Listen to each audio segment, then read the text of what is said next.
खत्म करने के लिए और यशवंत सिन्हा जी को निपटाने के लिए उस पर तो लागू होगा, लेकिन नरेंद्र मोदी जी के ऊपर यह नियम लागू नहीं होगा। मैं समझता हूं अमित शाह का बयान पर्याप्त नहीं है। भारत के प्रधानमंत्री नरेंद्र मोदी जी को आकर सामने कहना चाहिए कि वो एक सिद्धांतहीन व्यक्ति हैं। तो सुना आपने, सिर्फ केजरीवाल नहीं बल्कि आम आदमी पार्टी सांसद संजय सिंह ने भी इसी पर बड़ा बयान दिया है। उनका कहना है कि जो 75 साल वाला प्लान बनाया गया था वो आडवाणी से लेकर मुरली मनोहर जोशी पर तो लागू होगा, लेकिन ये सिद्धांत मोदी जी पर लागू क्यों नहीं होगा, इसका जवाब देना चाहिए। और सिर्फ गृह मंत्री अमित शाह के बयान से बात नहीं बनेगी, अब तो प्रधानमंत्री नरेंद्र मोदी को खुद सामने आना चाहिए और कहना चाहिए कि वो एक सिद्धांतहीन व्यक्ति हैं। तो जवाब देना तो दूर की बात है, प्रधानमंत्री नरेंद्र नीतीश कुमार, अरविंद केजरीवाल की प्रेस कॉन्फ्रेंस नहीं हुई, भाषण हो गया। लेकिन जो भाषण हुआ वो इस चुनाव में आ रही उदासीनता को चार्ज करने में टॉनिक का काम कर सकता है। अरविंद केजरीवाल के इस भाषण में आप केवल यह नहीं देखिए कि वे प्रधानमंत्री मोदी को कैसे टारगेट करते हैं, बल्कि उनके भाषणों में यह देखना चाहिए कि प्रधानमंत्री नरेंद्र मोदी दिखाई किस तरह से।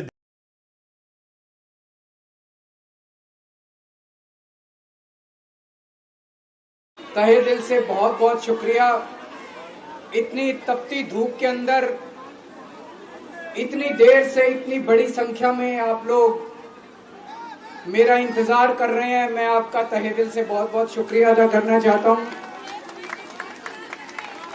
जितने लोग इस वक्त टीवी में देख रहे हैं उन सब दर्शकों का भी मैं तहे दिल से शुक्रिया अदा करना चाहता हूं। सबको मेरा नमस्कार, सबको मेरा प्रणाम। दोस्तों, सीधा जेल से मैं आप लोगों के बीच में आ रहा हूं।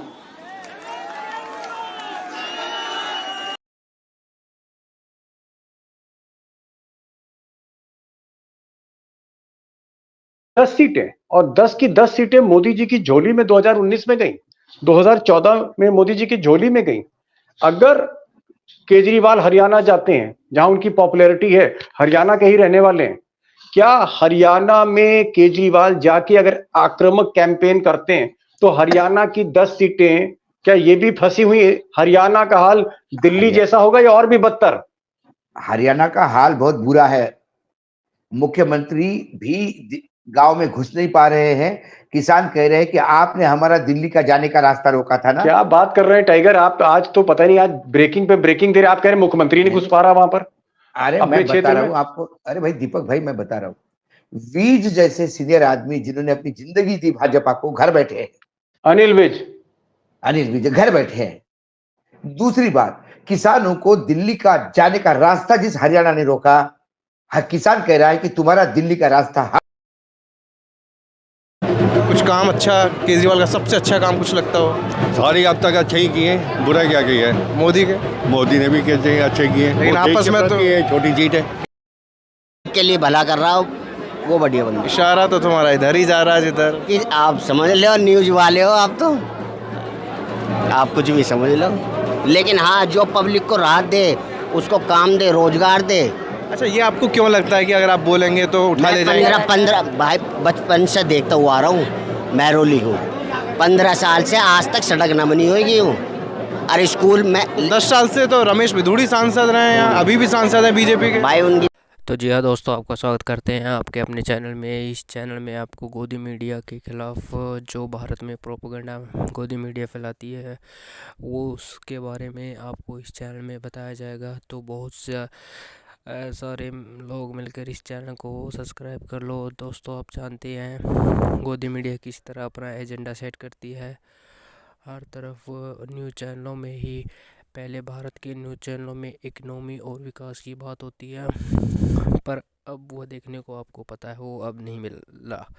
अब भारत के चैनलों में बात होती है राम मंदिर की और धर्म की। उसने उसको कहा, उसने मेरे धर्म को ऐसा कहा, उसने मेरे धर्म को ऐसे कहा। इस बारे में चर्चा आज टीवी चैनलों पे हो रही है। पर क्या ये सही है? क्या ये सरकार हमें शिक्षा और रोज़गार के मुकदमों से बहका रही है? मुझे तो दोस्तों ऐसे लग रहा है कि ये हमारे शिक्षा और रोज़गार जैसे मुकदमों से ही बहला रही है। गोदी एंकर दिन रात हिंदू मुसलमान करते हैं, ये आपको सभी को पता है, पर उनको मिलता क्या है दोस्तों? आपको ऐसी न्यूज़ सुनने से कुछ नहीं मिलता, पर उनको मिलता है दोस्तों फंडिंग। पीछे से इतनी ज़्यादा फंडिंग होती है, आपको पता नहीं, करोड़ों रुपया गोदी मीडिया को दिया जाता है ताकि वो एक प्रोपेगेंडा सेट करे भारत में रहने वाले उन अंधभक्तों के लिए जो सोचते हैं कि उनका धर्म खतरे में है। पर ऐसा कुछ नहीं है दोस्तों, किसी का धर्म कभी खतरे में नहीं आता। खतरे में होता है सत्ता की कुर्सी।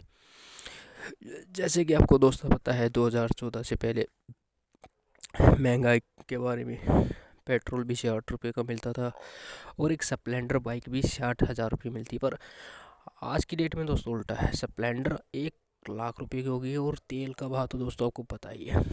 और इसका कारण ये नहीं है कि कोरोना के समय कुछ नहीं होता दोस्तों। देश के अरबपतियों ने, मंदिरों ने इतना फंड दिया था भारतीय सरकार को, पर वो फंड भी अब सरकार दिखा नहीं रही। मतलब वो फंड भी सरकार वो चाट गई है। कोरोना कहाँ होता है दोस्तों? लोगों को लगता है कोरोना है, पर जब कोरोना था तो प्रधानमंत्री नरेंद्र मोदी बंगाल की यात्रा कर रहे थे, ज़ोर शोर से चुनावों का प्रसार कर रहे थे। तो कोरोना कहाँ है दोस्तों? कोरोना कुछ नहीं है दोस्तों। हम लोगों को मूर्ख बनाए रखने के लिए ये सरकार किस तरह से मीडिया का सहारा लेती है, बाबाओं का सहारा लेती है। वो बाबा दोस्तों, वो बाबा जो एक शो के 10-10 लाख रुपए लेते हैं, फॉर्चूनर में आते, फॉर्चूनर में जाते, हमें क्या मिलता? हमें कुछ नहीं मिलता दोस्तों।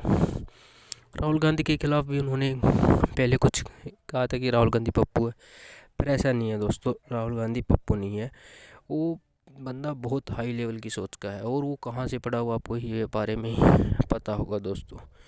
तो कृपया इन झूठे प्रोपेगेंडाओं से बचें और अपने मस्तिष्क को सही आयाम दें।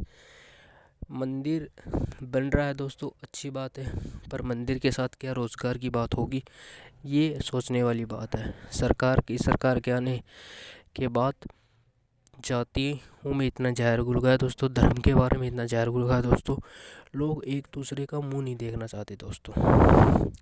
पर गोदी मीडिया इसके बारे में कुछ नहीं सोचती दोस्तों। देश की इकोनॉमी ठप हो गई है दोस्तों, बहुत से लोग बेरोज़गार हो गए हैं, स्कूलों की फीस इतनी बढ़ा दी गई है कि कोई हद नहीं है, पर सरकार का कोई लगाम नहीं है। और इसके बारे में दोस्तों आपकी क्या राय है कमेंट में ज़रूर लिखना। और बहुत सारे दर्शक इस चैनल पे आए और इस चैनल को सब्सक्राइब कर ले। बहुत से यूट्यूबरों की थोड़ी थोड़ी कटिंग इस चैनल पर दिखाई जाएगी जो आपके लिए फ़ायदेमंद होगी। तो जय हिंद दोस्तों, वंदे मातरम।